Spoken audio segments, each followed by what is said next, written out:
Noli Tangere, brought to you by Great Nine Scorpio.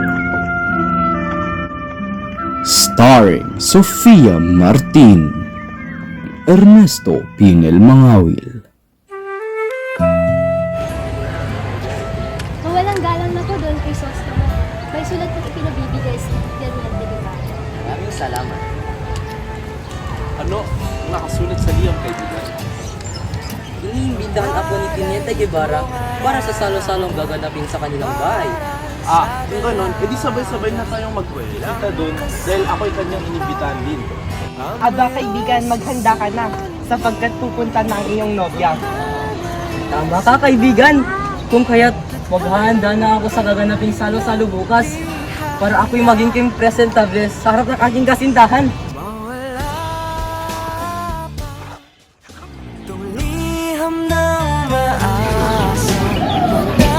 Binibini, may pinabibigay pong sulat si Teniente Guevara para sa Yona. Ngunit hindi ko po siya makita. Kung maaari po, ikaw na lang po ang magbigay para sa kanya. Maraming salamat.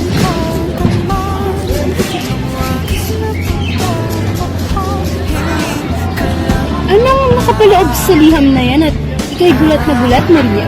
Kami ay inimbitahan ni Teniente Guevara sa kanyang bahay para sa isang handaan bukas. Inimbitahan din ni Teniente ang aking buong pamilya para sa handaan bukas. Uy, pati ang aming pamilya inimbitahan niya rin. Tila tayo magkikita-kita bukas sa handaan. Tila makikita mo na naman ang iyong nobyo bukas, Maria. Tama ka, Sina. Kaya pala abot langit ang ngiti ng ating kaibigan. Paumanhin mga kaibigan, ngunit kailangan ko ng balitaan si Pia at si Ama sa ating handaan. Gusto ko na rin ayusin ang aking masusuot bukas kasi gusto ko maging kaaya-aya sa mata ng aking nobyo. Paalam.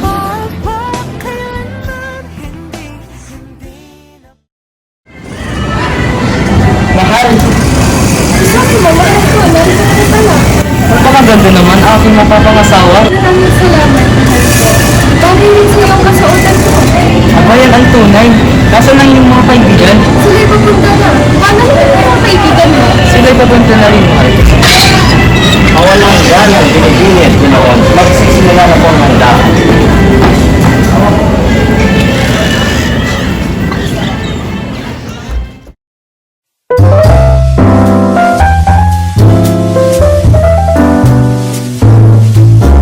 Maraming salamat sa inyong pagbibigay. At hindi ko pa kalagasin ang iyong pag-imbita sa akin.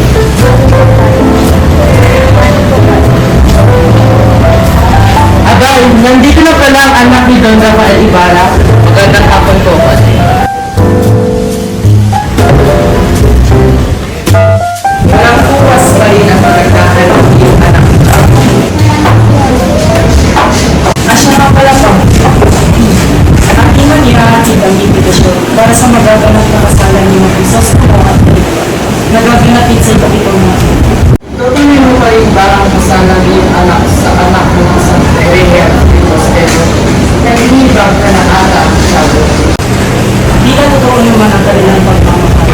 At wala namang kasalanan si Crisostomo sapagkat siya'y nanirahan sa Europa ng Pagmamahal. Tiago, ang lahat ng tao ay kayang magbalat kayo. Tingnan mo si Rafael Ibarra, isang respetado, makapangyarihan at itinipinala ng mga tao, ngunit kapag alamang isa siyang Herrera at Filibustero.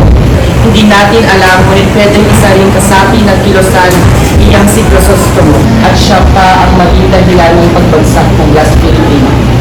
Paumanhin na po, Padre. Ngunit mahal ko po ang aking nobya at sinisiguro ko po sa inyo na hindi ako kasabi ng kilusan. Maging ang aking ama. Tila inyo pong kinakaligtaan na napatunayang walang sala ang aking ama. Siya lamang ay isang biktima ng pipi at ulang na justisya. Kung iyong mga atin, Tiago, ayaw ko sanang maikasal si Maria sa isang lalaking may donis ang kamal. Kinaingitan si Maria Clara sa aking bayan dahil siya isang mahimbing at magandang babae. Kung kaya't mas nararapat na maikasal siya sa isang disenteng lalaki. Hindi doon sa lalaking may amang isang Herrera at Filibustero. Hindi ko mapansin. Alam ko ito ang tapos ang pampay niya sa ilo. Hindi mo kasanilis gawin nung siya'y nabubuhay. Magpahamsak pa kaya pinapulong sa kanya ang kalayaan.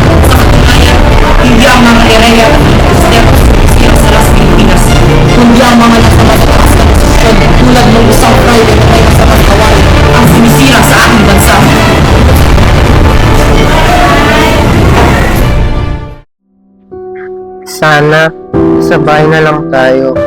Hindi ako matatakot doon kasi nandoon si nanay. At wala ring magbibintang sa akin na ako isang magnanakaw. Ganito na lang ba tayo palagi, kuya? Sana magkasakit na lang ako para alagaan ni nanay. At hindi na pabalikin dito sa kumbento. Hindi maaari. Mamamatay naman tayo sa gutom at paniguradong iiyak si inay. Magkano ba ang sweldo mo, kuya? Bayaran mo na lang yung mga sinasabi nilang ninakaw ko para tumigil na sila sa pambibintang. Naku, ano pa yung pangkakain natin? Alam mo ba kung magkano yung sinasabi nilang ninakaw? 2.11. Katumbas yun ng 32 piso.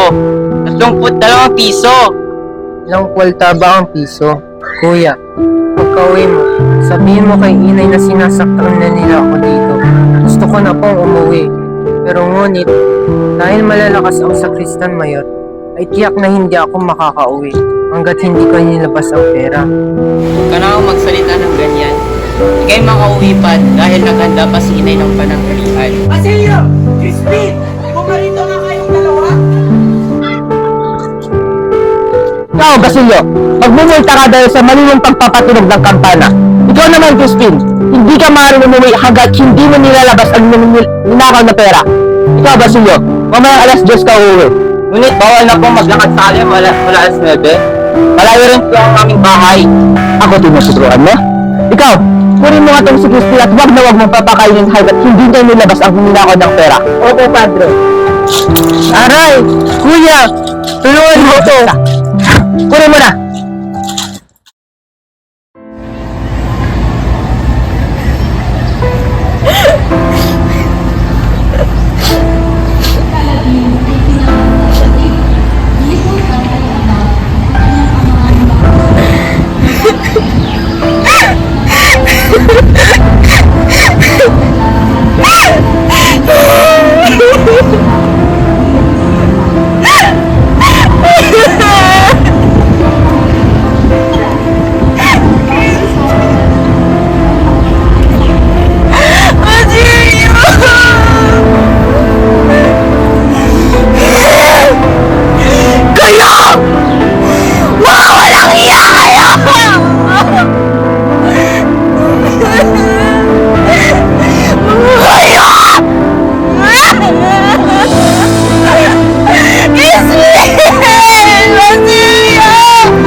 Lumabas! Tingnan mo ang sarili mo! Magkakailan ka na! Hindi pwede! Kung sa tingin mo, nagkakaganda ang mga pagkakita sa iyo. Yes! Hindi! Ngunit napag-desisyon na namin Wala umalis at tignan natin kung pagbalik mo, may ulumin ang kapal. Nakakailan ka naman! Mafia! Umalis ka naman!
Hindi ko mawari ang gustong mangyari ng mga file.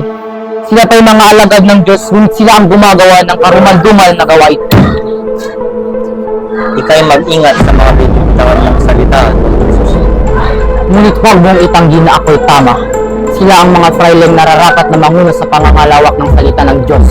Ngunit ang kanilang mga ginagawa ay tila taliwas sa kagustuhan ng Panginoon. Nag-init ang aking ulo tuwing sila'y aking nakakausap. Dahil isa sila sa respetadong tao dito sa lipunan. Ngunit ang kanilang mga ginagawa ay kasuklam-suklam. Mag-ingat ka. Doon Kristo mo sapagkat matingin ang mga matang sa'yo ngayon ng mga kayo. Hindi malayong ikaw ay susunod ng hiramahin sila makamagin hanggat hindi mawawala ang mga bagay na magpapaalala sa pinamayapa mong ama. Kung kaya't ikay mag-ingat at maghanda. Dahil sa mga susunod na araw, matatamasa mo rin ang paghihirap ng naranasan ng iyong ama. Sana hindi kay Tiago ang kasuklam-suklam na ginawa mo sa akin dahil alam kong siya'y masasaktan. Yung tandaan na hindi kita mapapatawad sa ginawa mo sa akin. Kami lumapit sa iyo upang bigyan mo kami ng paspas at may pagdasal mo ang aming pangarap na magkaroon ng supling. Inibitahan mo ako sa isang kwarto upang magdasal na ako'y magkaroon ng anak, ngunit pinagsamantalahan mo ang aking kahinaan at ako'y dinahasa. Si Maria Clara ang naging bunga ng iyong panggagahasa sa akin, ngunit hindi ko iiwan ang aking anak dahil lamang siya ay isang bunga ng relasyong imoral. Ika'y kasuklam-suklam na alagad ng Diyos dahil iyong ginahasa ang isang babaeng walang kalaban-laban. Ika'y alagad ng Diyos, ngunit ginawa mo ang isang bagay na ayaw ng Panginoon. Sana ika'y magsisi sa iyong nagawang kasalanan.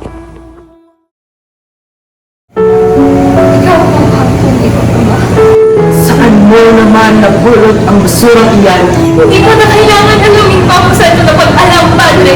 Tagpatin niyo na lang po ako. Kayo po ba ang tunay kong ama? Kasinungalingan! Kaya mo ba inilihim ko sa akin dahil pwedeng makalib ang iyong buhay? Kaya mo ba inilihim ko sa akin dahil pwedeng masira lahat ng pinaghirapan mo? Kaya mo ba inilihim ko sa akin dahil nagatian ng Diyos? Sa bagay kasangkap sa pagkakaroon ng ito.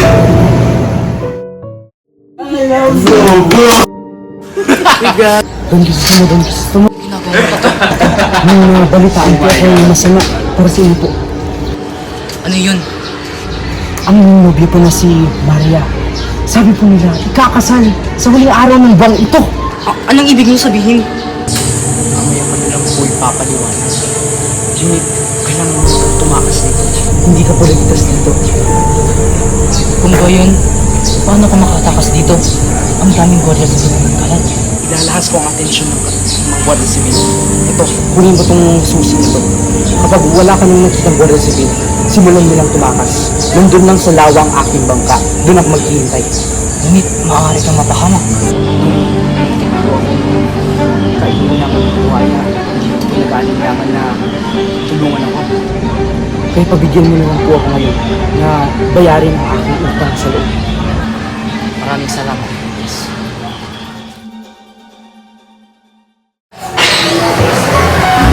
Narito na pala ang ating pinakamamahal na cherubim. Iha, ikay pumarito at ipapakilala ko sa iyo ang iyong makakaisang ito. Abay, napakagandang dalagita naman ito. Maswerte kung pamangkin ko, kakapangasawa siya ng isang hindi mo Hilalas, ikay pumarito at kilalanin na ninyo napakagandang mapapangasawa.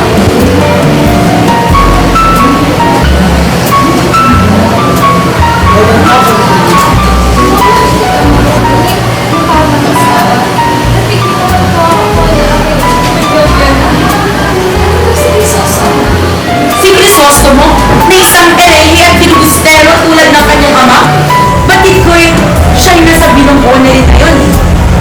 Mabuti pa itong sinan. Guwapo, matalino at maginoong. Ika'y maswerte dahil pumayag siyang pakasalan ka. Ang inyong kasal ay magaganap sa uling araw ng buwan ng ito. Aming pinabilis na dahil ito naman ang inyong gusto, hindi ba? Ano ang masasabi mo? Pag mo, binibili, maswerte ako mag-iasawa kita at mag-iit na ng aking mag-iusap na. Ika'y makagbila talaga ni Mao.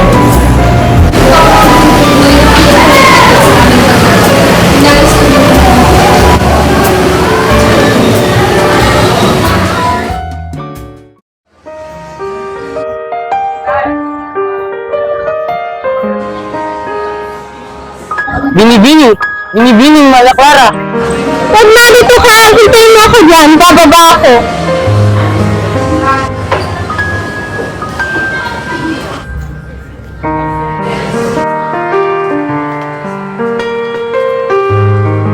Ibarra, pag nandito ka, ang batid ko yung istorya sa presinto. Walay ingay aking mahal. Lumakas ako kasama si Elias, sapagkat nabalitaan ko ito'y ikakasal na raw. Ngunit ikaw na ang siyang pinitibok ng puso ko, Ibarra. Walang iba kung hindi ikaw. Kilala kita, Maria. Hindi naman yan ang tunay na dahilan kung bakit ka malungkot ngayon.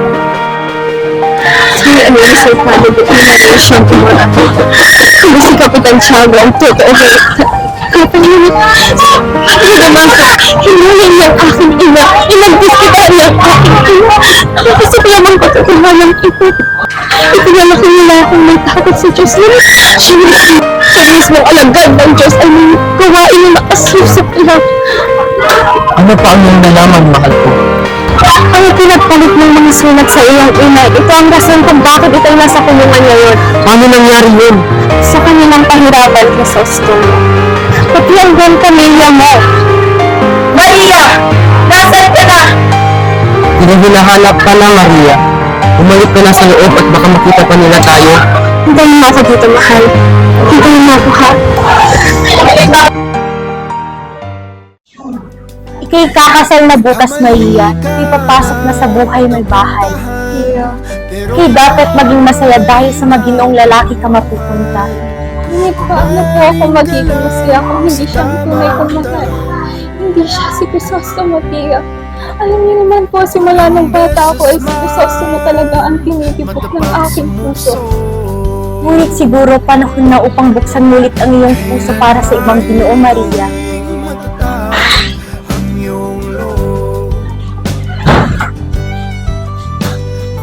Maria, may nagatid sa akin ng isang pagkilay-day para sa iyo. Ngunit, bago ko ibigay sa iyo, ipangako mo muna sa akin hindi magpapakatid. Bakit po, Ama? Yan na lang pa sa'yo.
Pinagsamahan, nakikita sa hampas ng mga alon ay ikaw pa rin.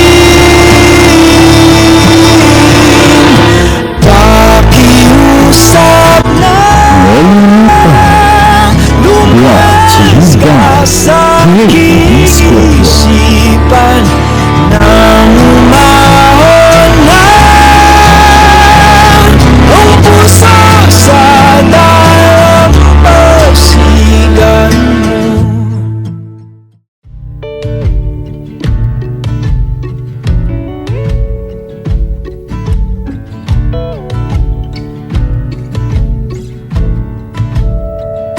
I wanna lay down by the fire with you. Your souls are glowing ever want me to. Your love surrounds me like a love.